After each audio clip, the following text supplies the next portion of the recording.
If you think the world is a mess now, that just means you weren't around in the 1970s.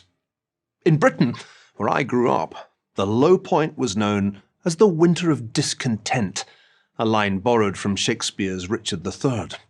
The inflation rate in 1975 was 27%.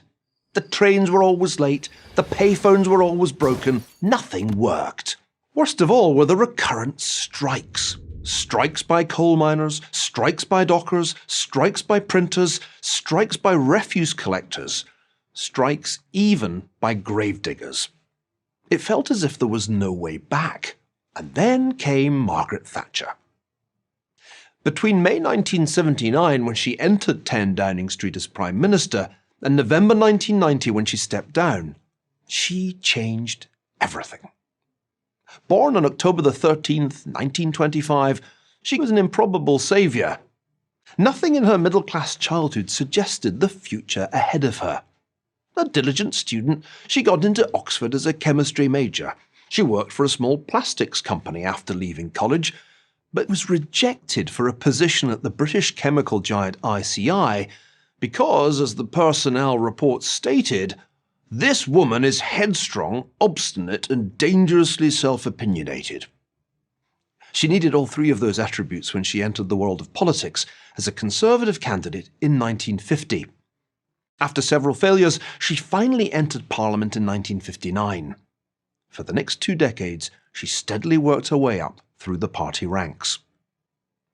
As early as 1975, Thatcher had come up with a wonderful line about the opposition Labour Party.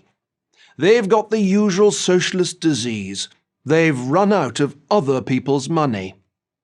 This she contrasted memorably with what she called the British inheritance, a man's right to work as he will, to spend what he earns, to own property, to have the state as servant and not as master. This was the essence of Thatcherism, and it was just the tonic that the patient, the British economy, needed. It's fashionable nowadays to argue that there was no Thatcher miracle in the 1980s. Not only is that demonstrably false, it misses an essential point.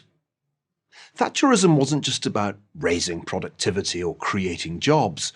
Just as important was the goal of defeating inflation and restoring prosperity to the middle class. This it emphatically achieved.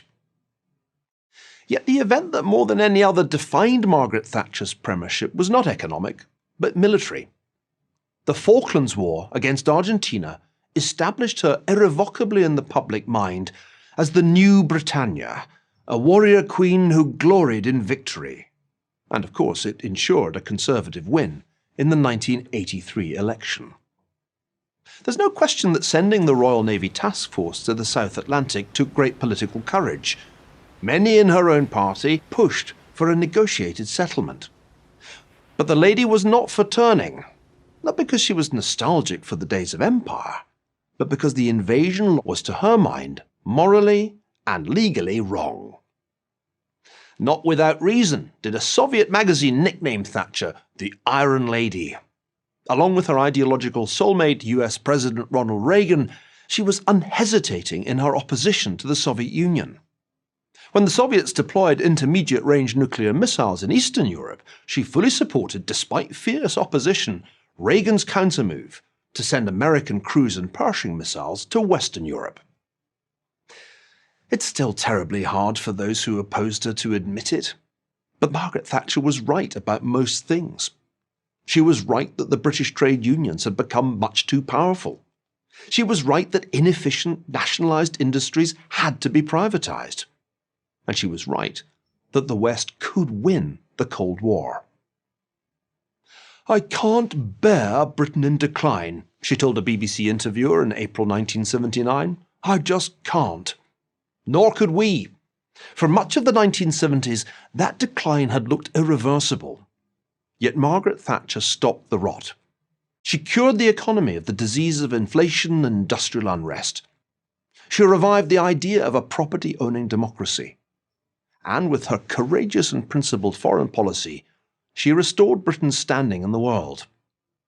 Those of us who stood by her are entitled to feel proud that we were on history's winning side. but we should have no illusions about the humble, supporting roles we played.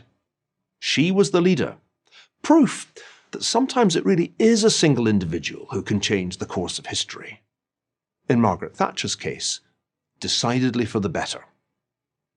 I'm Neil Ferguson, Fellow at the Hoover Institution at Stanford for Prager University.